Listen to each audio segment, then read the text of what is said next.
Good evening, everyone. Emily again here with posting about women's health. And today, since I am still not getting any questions, I'm just going to continue talking about different things and talk about something that is important to me. So I'm going to talk about pregnancy. I'm going to start with just saying briefly that um, a lot of people get anxieties and scary things that they hear about pregnancy, whether it's complications that could come up or scared about the labor pains involved. And I just am here to say that it is something, especially if it's something that you choose and want to do, it should not be something that you fear. Childbirth is natural. Whether you have a cesarean or not, childbirth is something that people have been doing for thousands and thousands of years. And um, yes, our infant mortality rate is higher than it used to be because, we do have things in case there are complications. But most people, most women, are not going to have complications. Most of the time, uh, you can have a healthy birth, and it's not something that you need to be afraid of. And so, I am here to make sure that women aren't afraid of this, that you have the power inside of you to do this. You are equipped with everything you need to bring life into the world, and that is something that we should be proud of and celebrate, and we should not be afraid to approach it if that is what we want to do. All right, I could talk way more about that, but what I'm going to do today is talk about some questions that some people have surrounding pregnancy. So, first, I'm going to talk about cravings. People have questions about cravings. It happens. There's a lot of things that people are trying to think of when it comes to cravings. They think that maybe when you have a craving, it is your body's way of saying that you're lacking something else. Like people who crave meat, maybe they are not getting enough protein in their diet or something else that you would get from the meat. Um, so maybe it's your body's way of trying to say, hey, I need more of this for baby to grow well. Um, that's a theory. A lot of people crave weird combinations of things, but it could be some form of your body trying to tell you some kind of nutrient that you need for the baby. It's definitely plausible. Um, Not 100% sure about, uh, they're still not 100% sure the cravings come from. I will say that from taking surveys and talking to a lot of women about cravings, a lot of women say that they actually have more extreme cravings when they are nursing and breastfeeding versus pregnancy. A lot of women say that they have stronger cravings at that point for certain things. Um, and again, it could be from providing nutrients for the baby still. So it's an interesting theory. I think there's definitely some credibility to it. Other thing that women ask about a lot with pregnancy is weight gain. Either concerned about gaining too much. That's usually what it is. Um, you know, how much weight should I gain? You know, um, so there is an average that they put out there. I think this could be harmful though, because if they say, oh, you shouldn't gain more than 35 pounds, that's an average number, and I think that could freak some women out. Once they get to that 35 marker, they think I shouldn't gain any more weight because that's a number that somebody puts out there. Then it gets in your head and then you get all messed up. You're like, oh no, I've gained 40 pounds. What's wrong? Why am I gaining so much weight? Um, it's different for everybody. Some people only gain, 10, 15 pounds, um, either just because they're really fit, um, and so they're working out all the time, so they don't gain a lot of excess weight. Um, a lot of times, people who start off with a little bit more weight on them, who are they don't gain as much. weight, women who have a lot of nausea and vomiting and other complications that come from that. They end up losing weight. They don't gain as much weight. Some women gain a lot of weight. I will say that personally, I gained a lot of weight during pregnancy, but nobody knew that I gained a lot of weight. It didn't look like it. It was all healthy weight. It was all for the baby. Um, so I just want to say that, work with your providers on what's healthy. Gaining weight, gradually is good. There is a proper way to gain weight. You don't want to, gain 30 pounds in the first trimester. That's not healthy. That's not how you want to do it. So, I mean, there is a gradual way to gain weight as baby grows. That would be healthy. But I don't think that you should freak out about numbers being too low or too high. It's going to be different for everyone. Everyone's metabolism is different. Babies will generally, uh, progress in the same way, but some babies are going to get bigger than others, and there's going to be, everyone's different. So work with your provider on what is healthy for you. You know, um, that's all I'm going to say about that. Moving on, vitamins. Um, so women have questions about what vitamins they should be taking. I mean, at bare minimum, a prenatal.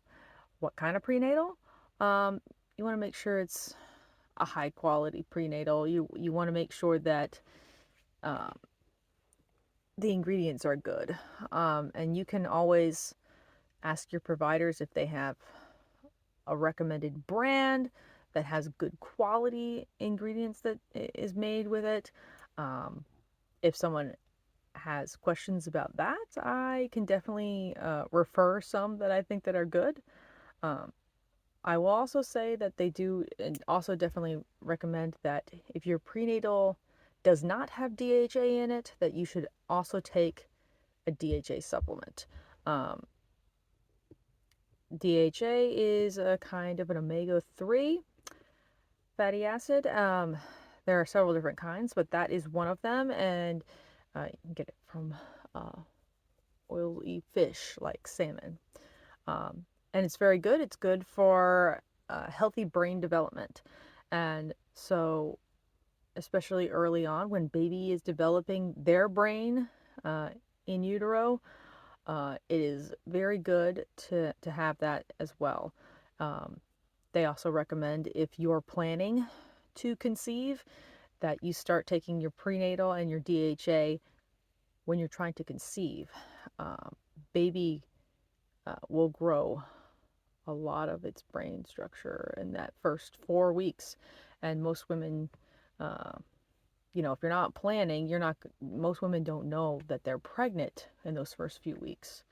Um, so it's important to get on those as soon as possible. If it was a surprise and you find out in 1 month, two, get those as soon as possible. If you're planning to do that, you want to start on those vitamins, you know, um, get those in your system before you conceive and stay on them the entire time you're pregnant. And there are other supplements and vitamins you can take based on your needs. You can go to your provider and take blood tests and find out if you're deficient in certain vitamins. Um, that would be good to have, so they'll tell you if you should be taking more. But bare minimum, you should take the prenatals and the DHA. Be very good. How do I stay fit during pregnancy? This is another question some people ask. I want to stay fit, especially if you're fit and healthy going into pregnancy. How do you stay fit and healthy, especially towards maybe the end of the end of the third trimester when you're bigger? Like, how do I keep doing things?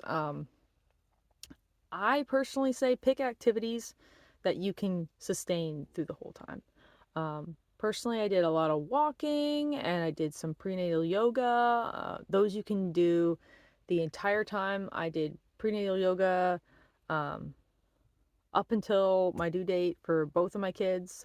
Um, it's really good for you. You can also do spinning babies, um, exercises with exercise balls and things like that. Um, is definitely helpful with preparing your body to get baby down there in the canal.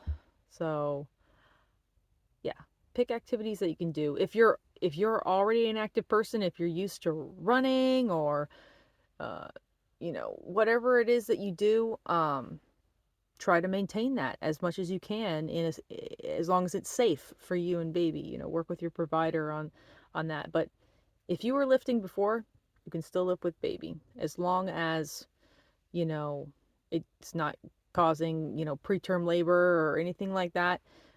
Just stick with what you're doing. Stay active.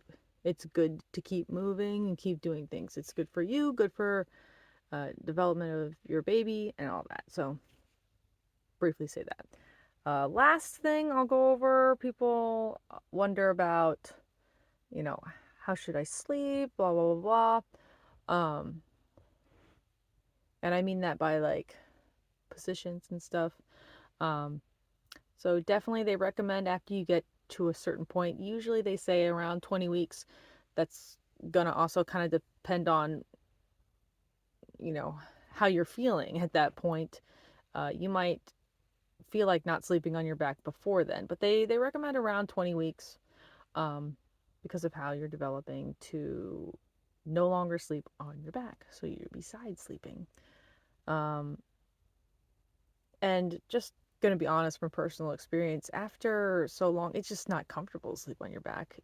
Baby gets bigger and is just pressing on all of your internal organs. That doesn't feel good. Um, so you don't really want to sleep on your back after a while.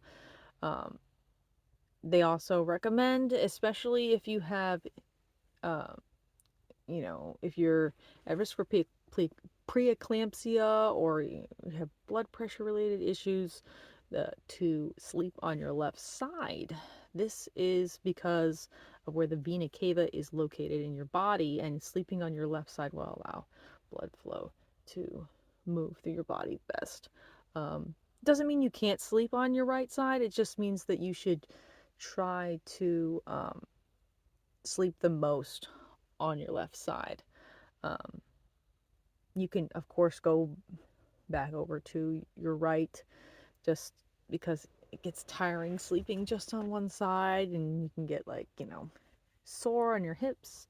You definitely want to, especially if your hips widen with pregnancy, support that by putting a pillow between your knees. You don't need to get a fancy pillow. You just can use a regular pillow as long as it's keeping those hips straight so your hips are not, you know, buckling like this. That's not going to be comfortable. So definitely put something between your knees while you're sleeping on your side. Um, you can get a fancy pregnancy pillow. They are awesome. Uh, just I've talked to many women, and you just end up investing in lots of pillows. So, um, well, that's it. I've kind of covered some of the questions that I was coming across that people ask about pregnancy. I'm welcome to answer even more questions if you have more questions about it. I want to thank anyone that watches my videos. For sticking with me. This is something that is near and dear to me, so I want to keep making these videos for people just to get information out to people and get women talking to other women about helping each other and supporting each other. And um, this information should just be available to anyone. Um, so, yeah, thanks for watching. I'll see you later.